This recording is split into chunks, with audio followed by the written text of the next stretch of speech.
Hi, listeners, and welcome to episode 6 of Win Therapy, a podcast dedicated to women motorcycle riders, why we ride, what we ride, and our backstories. Information and education from a wide range of riders with varied experience and levels of riding ability, both on and off the road. This show's for all women riders around the world to inspire, motivate, encourage, and empower.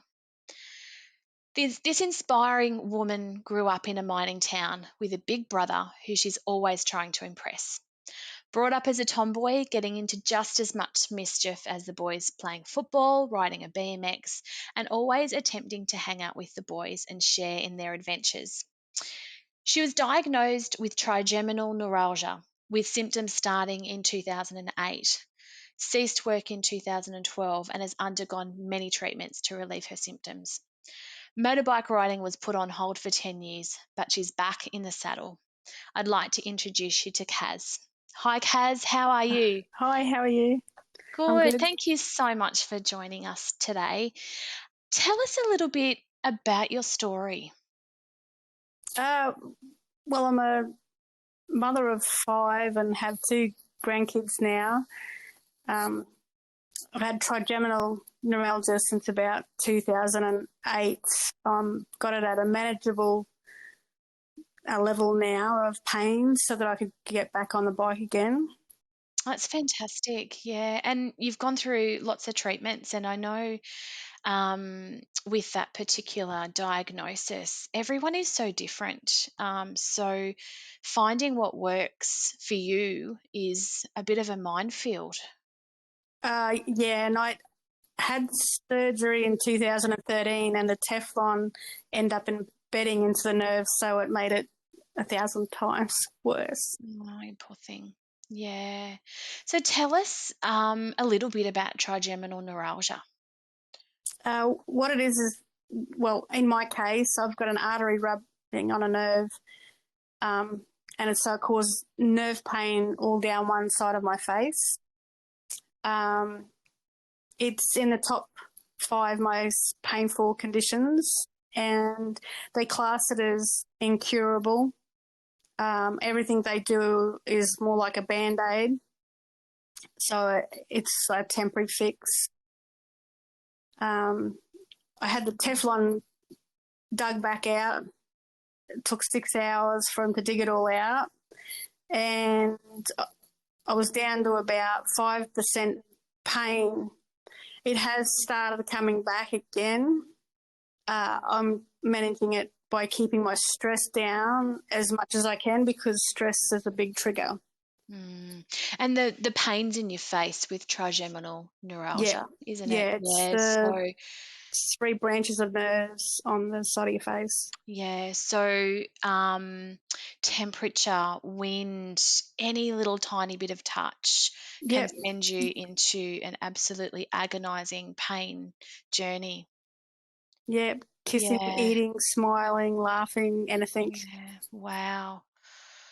That's really tough. That's really tough. I'm glad that you are, getting the treatment that you need, and the symptoms are something that are manageable now for you.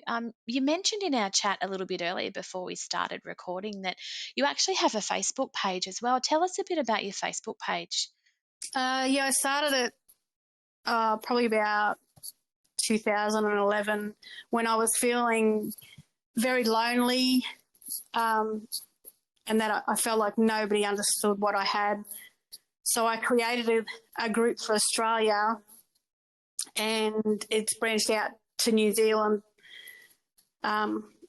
because any page I could find before was based in America or England.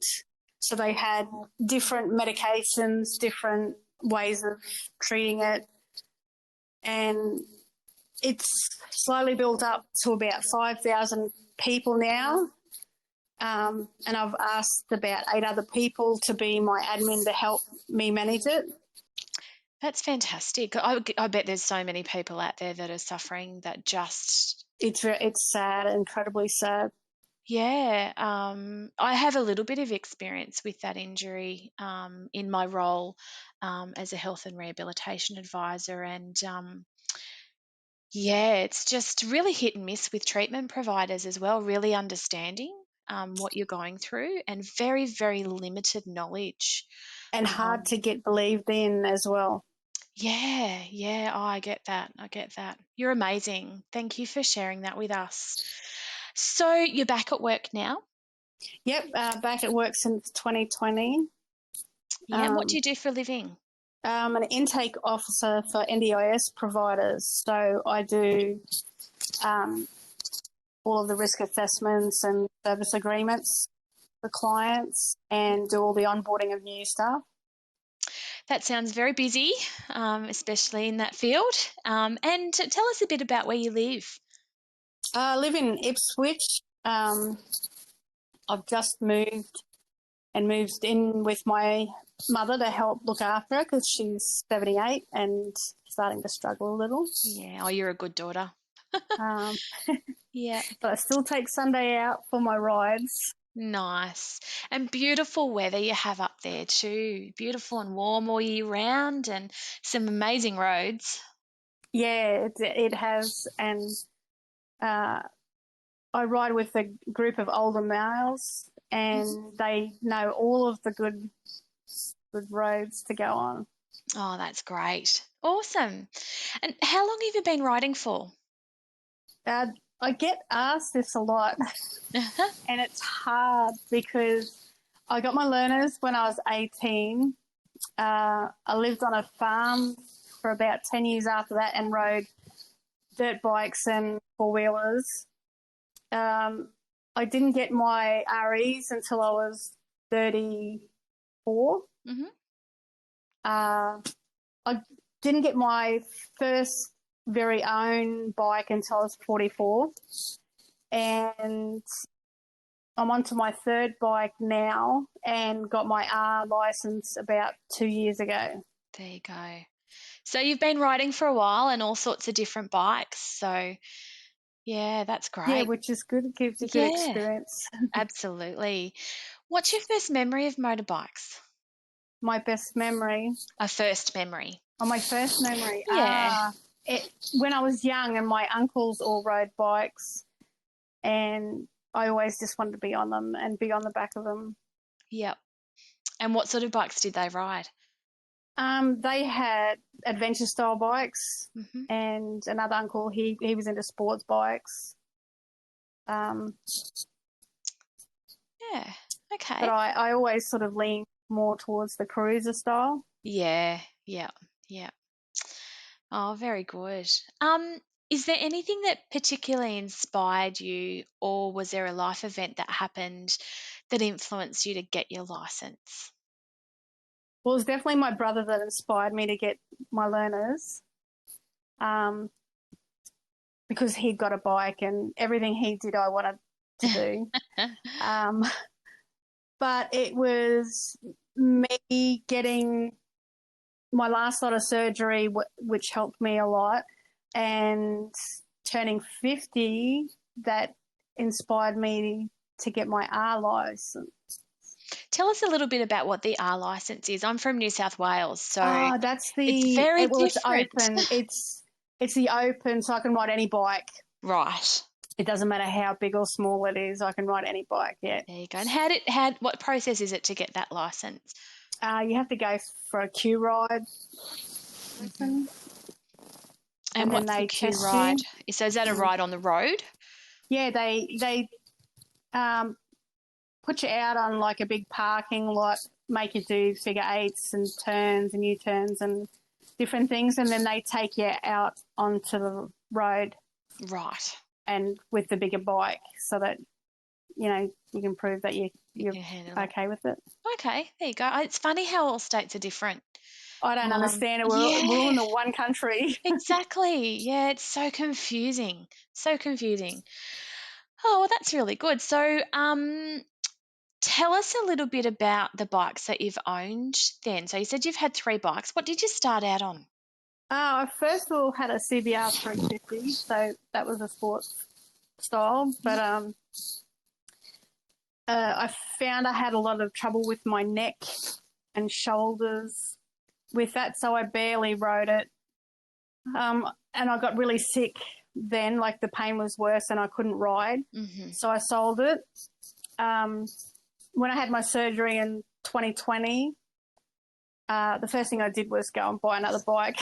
Yep. So that was a Kawasaki Vulcan 650. I got one of those right now. Yeah, she was beautiful. Yeah. Nice and balanced. Yep.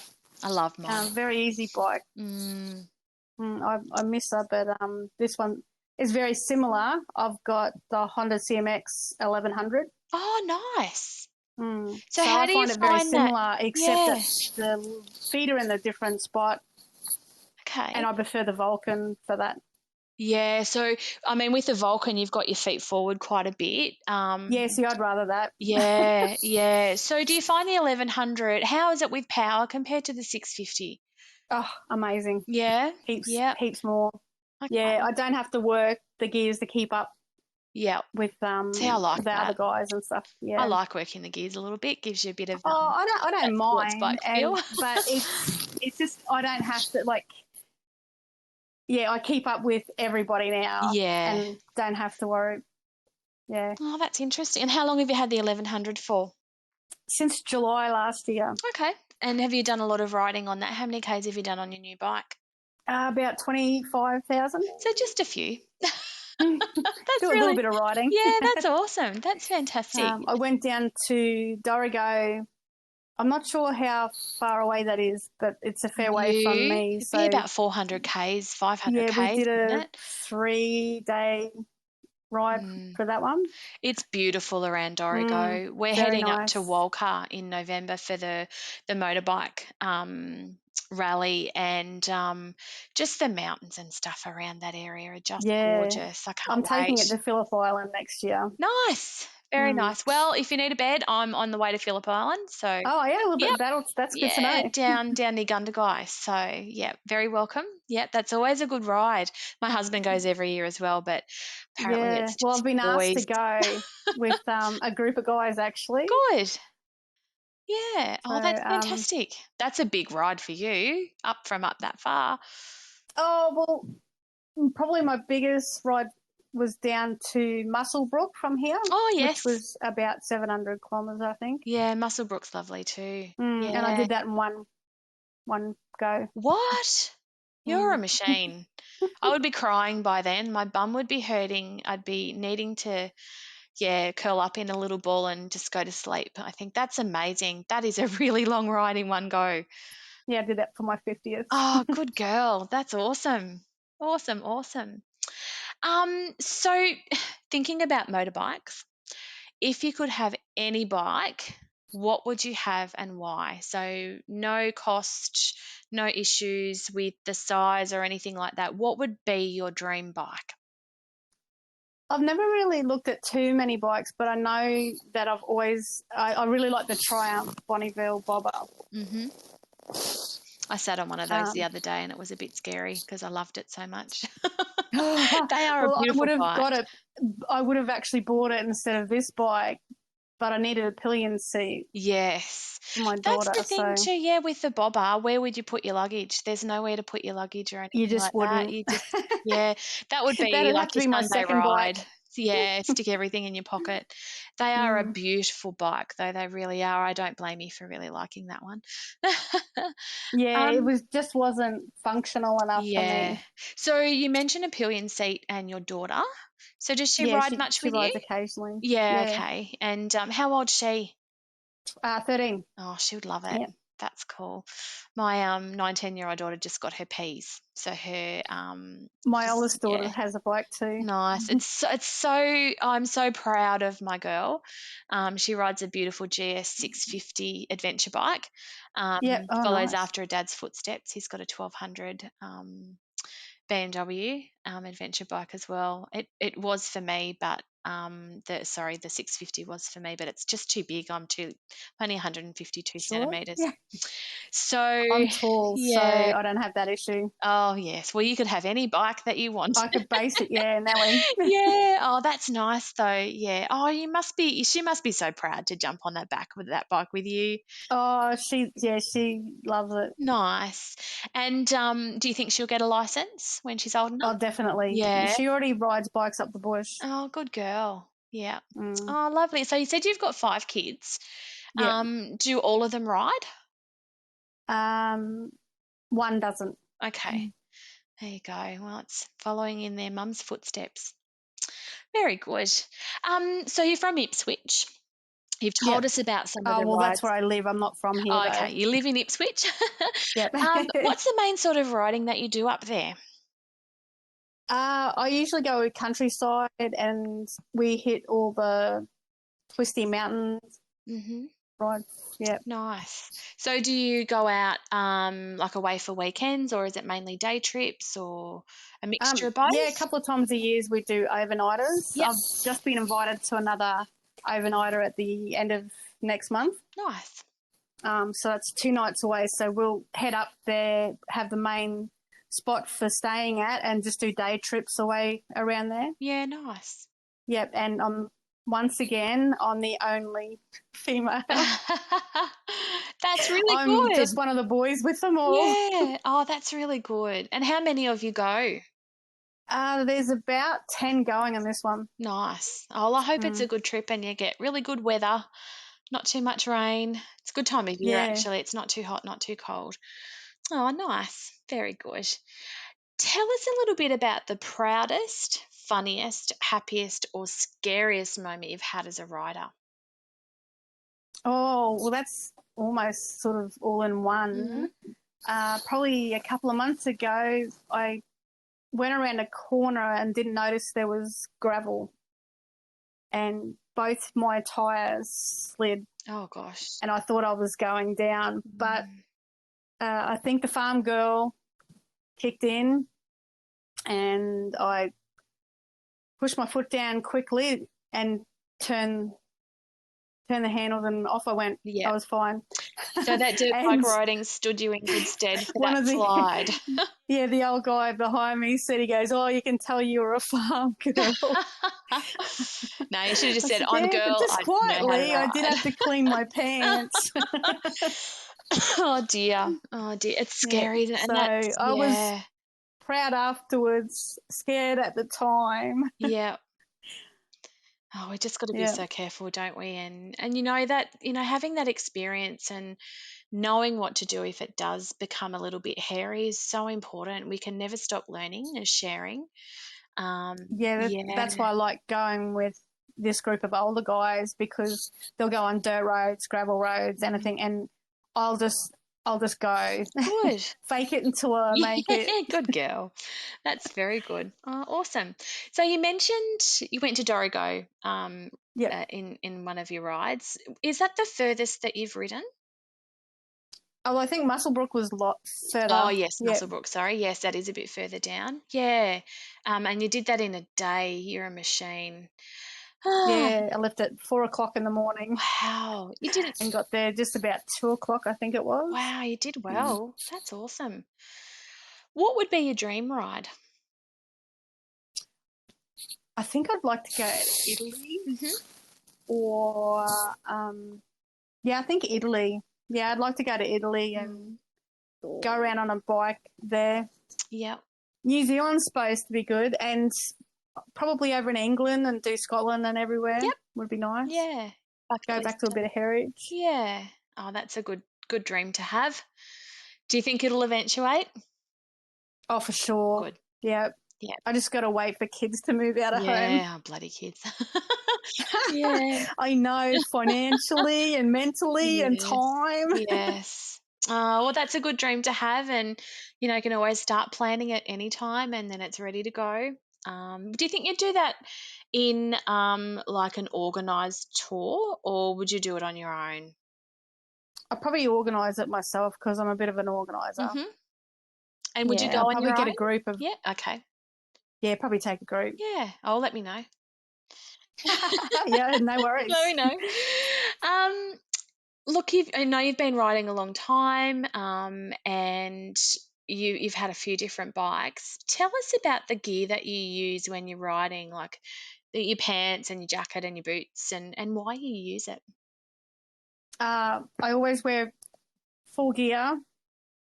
I've always got Kevlar pants with the armour in the knees. Make sure I've always got the proper riding boots, especially for those extra tight corners I'm taking. I've rubbed a bit of the bottom of my boots.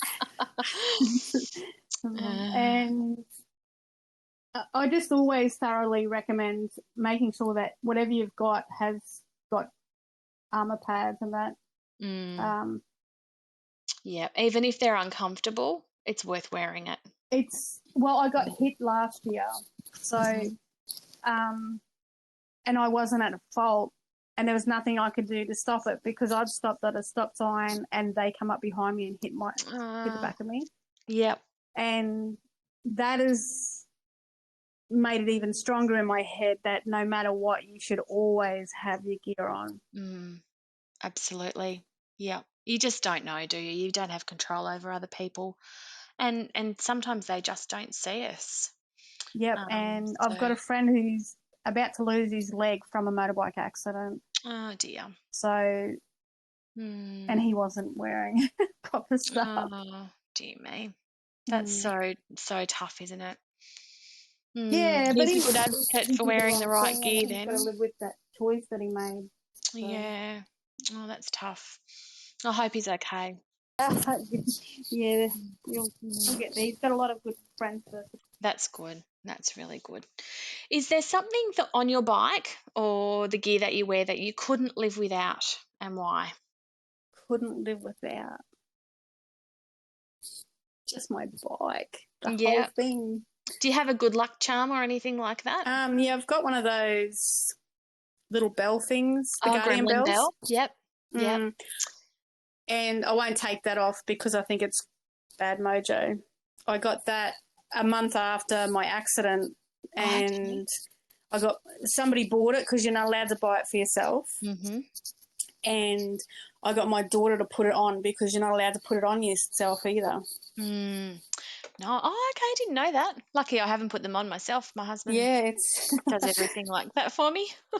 Yeah, I read up on it before when I got it. So yeah. So I mean, the Gremlin bells are a really good idea for as a present to give somebody that may have just started riding or that's bought a new bike. So because you've brought that up, I'm going to just talk a little bit about the Gremlin bell. So Gremlin bells are also known as guardian bells, motorcycle bells or spirit bells, and they're a good luck charm attached to the bottom of motorcycles. So you put it in the lowest part that you can on your bike, and they're believed to protect riders while they're on the road. So according to legend, many a mile of roads are littered with evil spirits or gremlins that lie in wait, waiting for unsuspecting bikers to pass close by, enough for them to latch onto their motorcycle.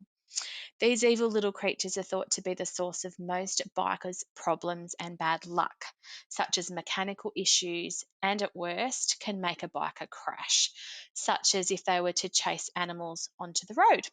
So, as gremlins and evil road spirits are said to mostly lurk on the road waiting for their next victim, hanging a motorcycle bell below the bike will capture them as you ride over them. And the tinkling bell will drive them insane, forcing them to eventually leave or fall off. So the tradition started with a story that originated many, many years ago in the high desert near the US Mexican border. So it was a bitter winter night in December. The cool desert air was crisp, the moon lighted the night sky, and the desert cactus cast eerie shadows. An old grey bearded biker was returning from a road trip to Mexico. His bike loaded with Christmas gifts he'd purchased to give to children at an orphanage near where he lived. Shortly after crossing the border, he thought he saw something in the distance, but couldn't be sure. He thought his mind may have been playing tricks on him, but as the biker rounded a corner and neared the location in the road, he crashed without warning and was thrown from his bike, slamming into the desert floor. Disorientated, the old biker looked up and in shock realised what he'd seen. There in front of him were a group of gremlins rejoicing in their success. The road gremlins began moving toward him as the biker lay on the ground, barely alive and unable to move from the impact. With nothing to defend himself, it seemed like the end of the road for the old biker. However, he noticed one of his saddlebags had broken loose in the crash and quickly reached out, pulling it close to him. Grabbing the gifts from the bag, he threw them at the nasty little group of approaching gremlins to scare them off. He threw present after present, but the gremlins did not stop. Reaching into the now nearly empty bag, he was down to his last items, small bells he'd purchased as gifts for the children. As a last resort, he rang them as quickly as he could, hoping the noise would scare the gremlins away. Now, it just so happened that two bikers coincidentally were camping nearby. Over the quiet night air, they heard a bell ringing in the distance. Of course, largely assuming they were alone in the vast desert, it was something unexpected for them to hear. The two bikers went to investigate the source of the ringing. Nearing the noise, they came across the old biker laying at the crash site, the road gremlins eagerly waiting to claim their reward. The bikers attacked the gremlins, fending them off and sending them fleeing into the night. The old biker wanted to repay them for saving his life and offered them payment for their help, but they refused. Determined to pay them back in some way, as a gesture of goodwill, the biker cut his saddlebag tassels and tied the very bells that saved his life to the two bikers' bikes, telling them if they should ever need help, ring their bells attached to their bike and it could just save their life. I love that story. Yeah, I um, do too. yeah, and you know what? It's really nice to gift somebody who's just started riding or, like I said, got a new bike, a thoughtful thing to know that you want them to be safe and that they're Yeah, thought of and cared for. So I think it's very special when you gift someone a gremlin bell or when you're gifted a gremlin bell. It's really, really special. Thanks, Kaz. So I think I would say the same thing. I'm a bit superstitious. I love my gremlin bell. I have two. I can be too, and I've got Yeah. my favourite socks for riding, Yes. and I have my favorite underwear and my favorite jewelry that I have to have. If I don't have it, it's really bad luck. So even yeah, when I ride my motorbike, there's a particular ring that I wear. But also, having the right stuff, being comfortable, and just making sure head to toe that you are safe because yeah, you can't replace you. Can replace a bike, can't replace you. that's Um, right. so we're up to our last question. What tips or advice would you give to new riders or someone who's wanting to ride? Never give up. Hmm. If you love it, try everything you can. Make sure you surround yourself with other bike riders that ride the style that you like, because everybody's different.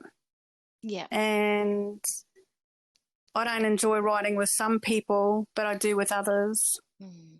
because it all comes down to whether you've got the same style of riding or not. And there's plenty of different groups you can find on Facebook. Are there any particular sites that you're on? I'm on a page called SEQ Somerset Riders, Hmm. and I go on a lot of rides that they organise. Yeah, and there is so much support out there, but it is, you're And right. there's heaps of female ones as well. Yeah, Yeah. find your people. And it's amazing who you meet through riding that become family. Yeah. It Yep. really is. So yeah. I have gotten really close to one of our male riders, because when he had his accident come off his bike, I followed him all the way home, which was about 50 kilometres, and missed out on the big ride we were all meant to be going on, to make sure that he was safe, because he was going to ride home after his accident with his bike all battered. Yeah. And I've heard too many stories of people passing out later. Yeah. Okay, so that was a lovely thing to do. But that's what you do. You do, isn't it? You make sure everyone that you're with is okay, and that you never leave anyone behind. Yep, so we're like family now. That's lovely. Yeah. Oh, that's really nice. Well, Kaz, thank you so much for your time and sharing your story with us. You are truly inspiring. And I'm really thankful for the time that you've given us tonight. Thank you. And your journey is amazing. Your dedication and your resilience, second to none. Like what you are going through and what you have been through is just, you wouldn't wish it on your worst enemy. Oh, no, definitely. And I really would recommend people, if you don't know what trigeminal neuralgia is, look it up. Become aware of it, because there's more people out there suffering from this terrible thing than you realize, and having that understanding and supporting people is really, really important. Kaz, you're doing an amazing thing with your Facebook page, and Thank you. making a difference to thousands of people. Oh, well, I felt like it was for me at the time. Yeah. So you're able to give back, and the knowledge that you've got, you can share with others, and it makes all the difference at a time when someone feels like there's nothing that they can do. So you're giving them, that hope that they'll Yeah, find the right treatment, and the understanding that they're not alone. And yeah, thank you for all that you're doing. thank you. No worries. All right. Thanks, Kaz. Take care. Thank you. Bye. Bye. Thanks so much for listening to this podcast. If you like what you heard, please tell your friends. If you or someone you know might like to be part of Wind Therapy episodes, email windtherapypodcast@yahoo.com. Special thanks to Megan Peacock for the awesome Wind Therapy illustration, and to Zoe Francis for her technical support, direction, and production of this podcast.